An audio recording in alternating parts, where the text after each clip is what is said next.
now. So welcome to today's community call.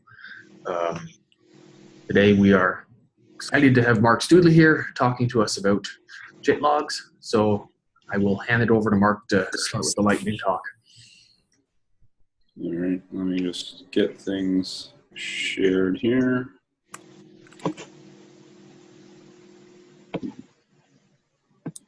That doesn't look right.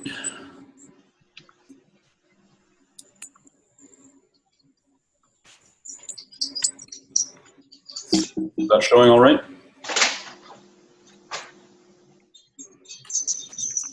Yep, looks good. Okay.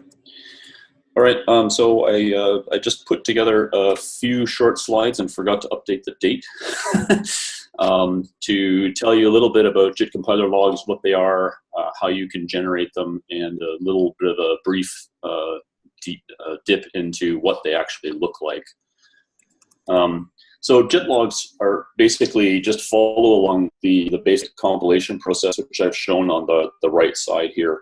And essentially the log documents everything that the compiler does across these three major phases. So what are those phases? Quickly are just, so the first phase is generating the intermediate language for the Testarossa compiler.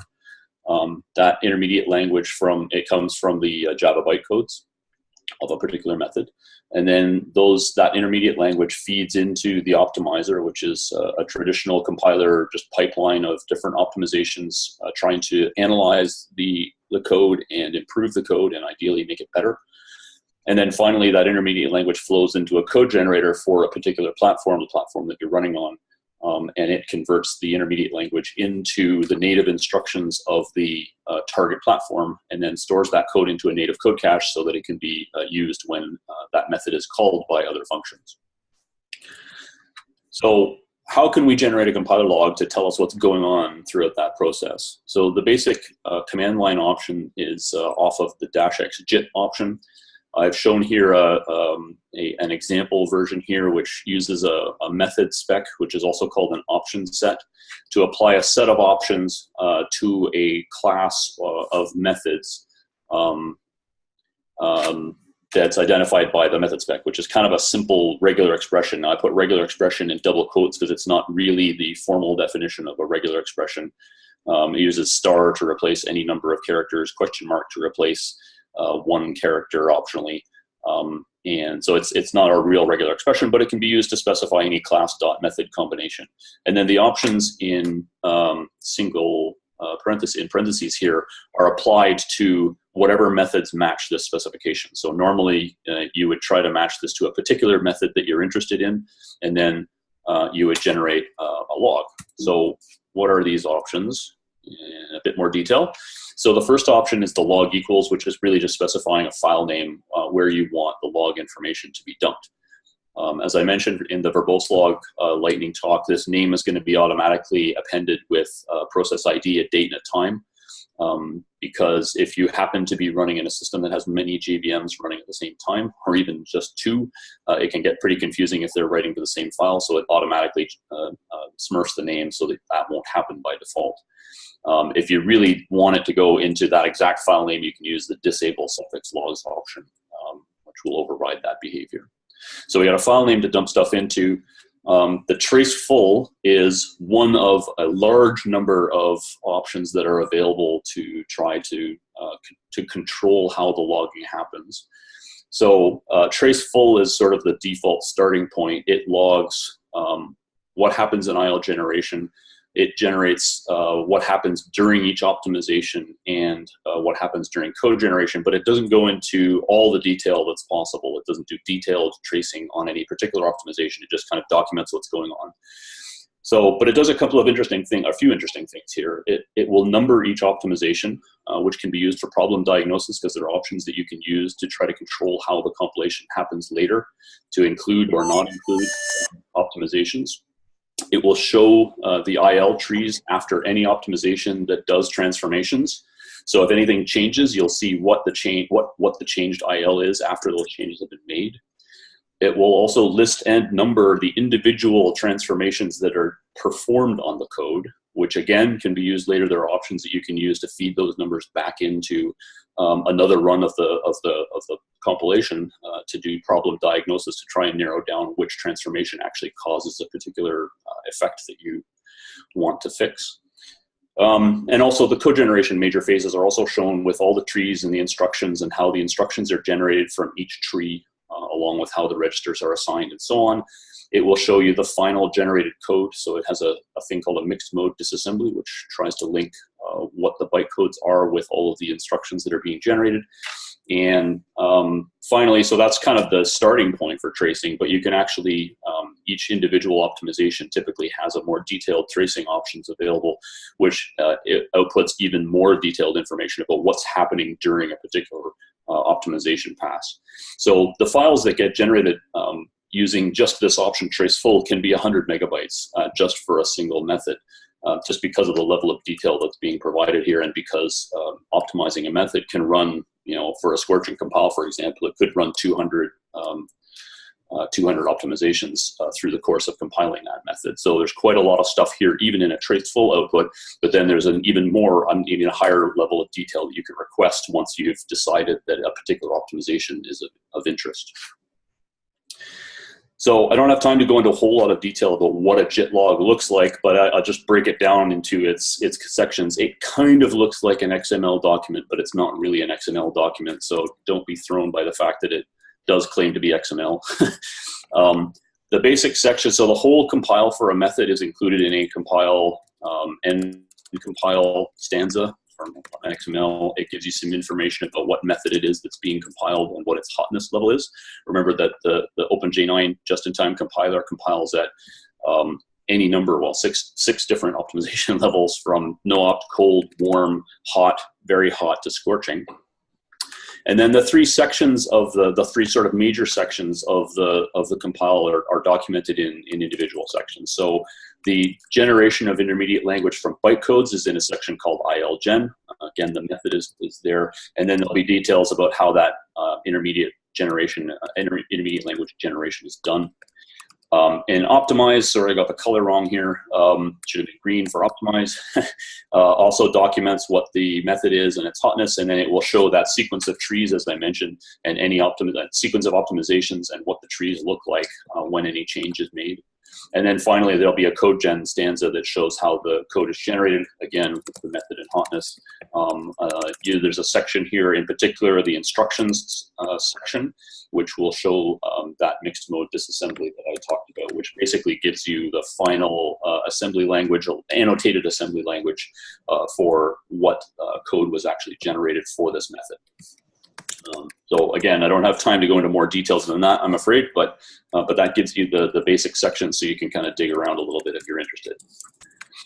And that's basically it for this presentation. There's lots of places where I could go in the next presentations. I could talk more about how the IL is generated. I could talk more about the optimizer section of the log.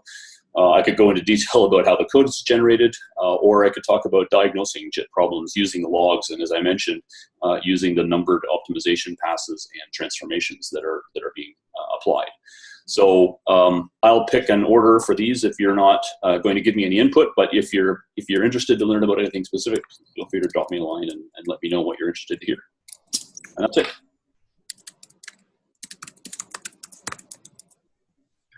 Thanks, Mark. Does anybody have any questions?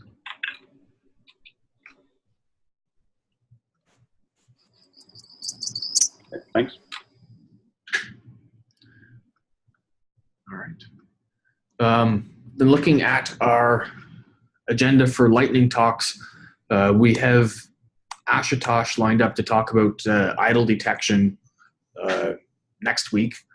And if others have particular topics they'd like to talk about, we'd love to get more of these talks going. So please, sign up, or if there's a piece of OpenJ9 you want to talk about or you want to learn more about, please let us know, and we'd see what we can get to find an expert in a particular area to talk more. If you can't find anyone for 2 weeks, I could sign up to do the next one and whatever people want to do on this series. All right. Well, I will pencil you in then, Mark, for 2 weeks from there, and we can always adjust the schedule. Yep.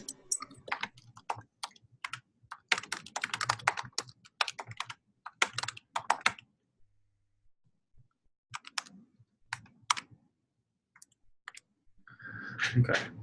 All right. As we're still in the sort of opening section here, is there any community questions or anything else, user-raised issues that we should talk about in this section?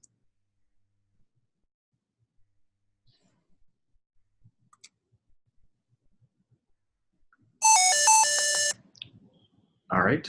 Then let's jump into the general business. Irina, do you want to take us through the defect or the issue summaries? Sure. Yes. So last week we had the very impressive news that both our issues and our PRs were down.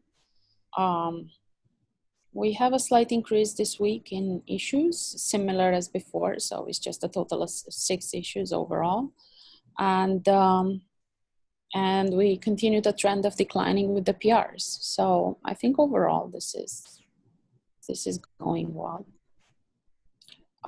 Yeah, nothing else to add on this one. Okay. Any questions or concerns anybody would like to raise?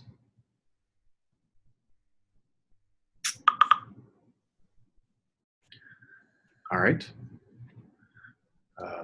Just a reminder to everybody that particularly component leads to take a look through issues tagged against your components, particularly aged ones, and see what can we do to either move them forward, or if they're no longer relevant, to close them out. Moving to machines.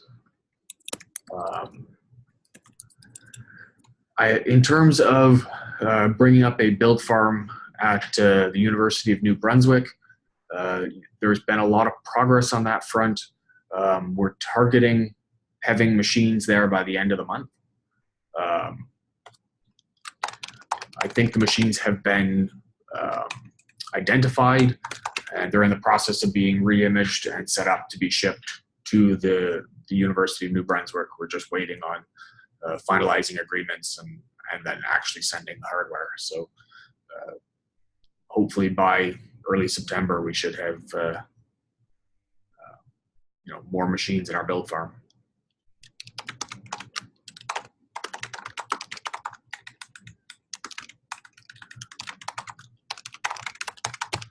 That would cover, I believe, Mac, some x86 Linux, and some power machines. A good mix of hardware.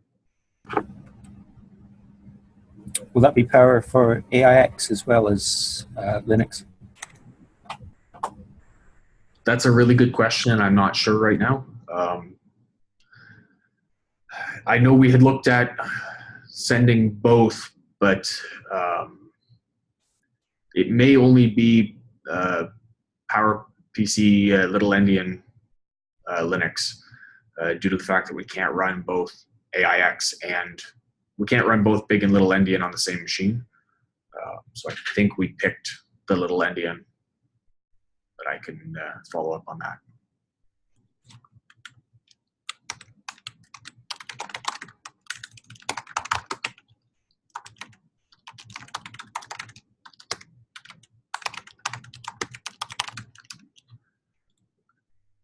Are there any other concerns with the build times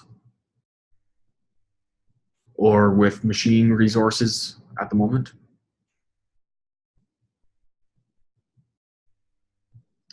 I know there was a concern where the Linux builds became very slow, but I believe that's been addressed.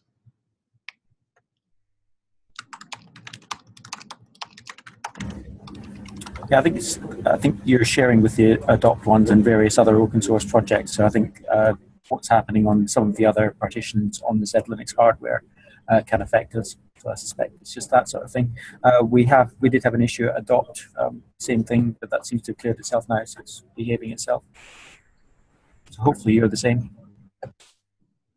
Yes, I believe so.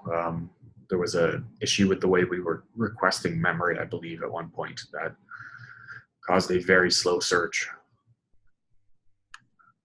All right. There's no other concerns with machines in terms of builds and packages. Given that the JRE packages are available, I think we can delete this unless there's any other concerns with JRE packages.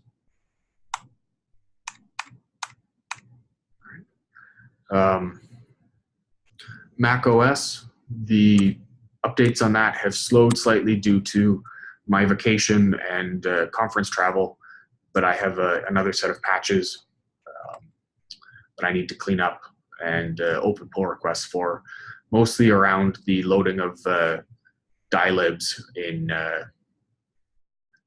on Mac. The way that we've been doing DL load seems to, it's either issues in the way that I'm compiling at the moment and linking things, or I've missed something in the code. And so I've been, the first set of changes is to correctly attempt to load dilibs, but there'll be more work required after that as I'm able to start the JVM, but not quite load all the required libraries. So once I get those patches landed, if somebody else is an expert in that area and wants to help out, it would be appreciated. In terms of the ZOS build, is there any update on this? Your status is still true, becoming a bit like a stock record there, but I know a few hundred more tests were passing as a result of the actions of the last week or so, so that's good progress. Okay. All right. In terms of ARM32 or 64, is anyone aware of more work happening with those platforms? There's certainly something going on at Adopt. That's a defect has been raised against the system test material saying they don't understand the platform. So I'm just trying to work out what's different about the ARM platform that's being tested to the one we thought our code already knew about. But something's going on. I think it might be 32 versus 64. It could be. I suspect that's also related to the hotspot build as opposed to the OpenJ9 ones, because that's all we have at Adopt at the moment. Okay. I know we've had a lot of interest expressed in both ARM32 and 64, and that there have been groups that are looking into it. I will follow up with the people I'm aware of and see if they've made progress or not. Yeah, certainly. I mean, if you look at some of the smaller platforms like Raspberry Pi and so on, the same reasons, we push OpenJ9 for cloud reasons, the reduced memory footprint and so on would presumably benefit those sorts of platforms as well. So, yeah, I think it'd be a really good thing to have. Agreed. It's a matter of making it happen now. So. Yep. All right. Well, for my purposes, I'm just using it as a model for porting to RISC-V, and for that it's working fine. I'm using the JK branch of it, and I just don't see anything wrong with it. Like for the limited purposes of how to compile one method. Okay, so that branch does compile. I don't really know what else is missing. I mean, I'm kind of looking at that code, but I don't know if there are critical issues with it. I might just look at them as well. But for whatever I am using that for, that's just sufficient. Is that 32 or 64-bit that you're working on? That's 32-bit right now. Okay, that's good to know.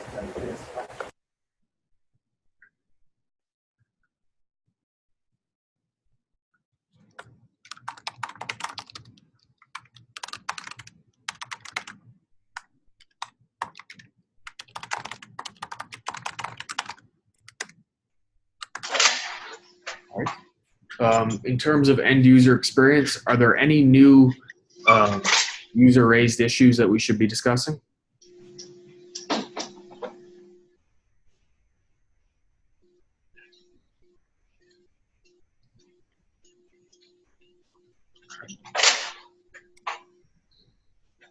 All right, moving on. The WordPress blog has been created. the Wikipedia entry, I believe Sue has updated. Just going to open that and confirm so I can. Yeah, there's been a lot of updates there. Thank you, Sue. So we can take this one off the list, I believe. Did the website design review meeting, did that happen? Sue on the call today? I guess not. So I think Sue's on vacation at the moment. all right, so we'll leave that on and we'll follow up with Sue. In terms of the 0.9 release, my understanding is we are at a point where the branch has been made. We're on the release candidate 2. We're just waiting on the final set of BCK tests for Java 8, targeting the end of this week. Able to tag the RC2 branch as the final build, run the final builds, and get them up on the website. So hopefully by end of week, early next week, we should have the 0.9 release live on the Adopt website. Yeah, still on target. Excellent.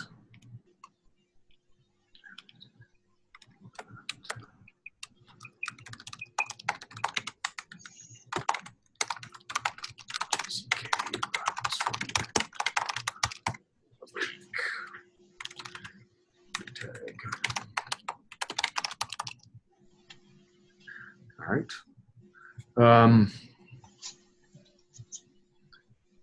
Turning off the JDK 9 builds, I believe, has already started. There's also additional updates to the PR testing.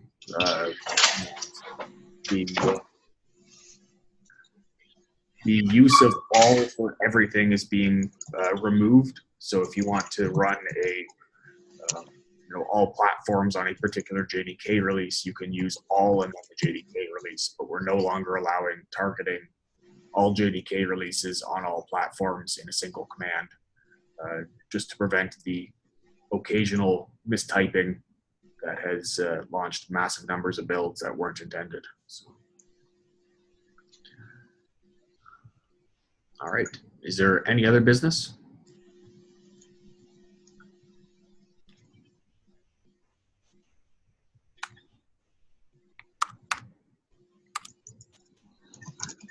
Is there anything anyone else wants to discuss? Otherwise, we can call this for today. All right. Thanks, everybody, and we'll meet again next week.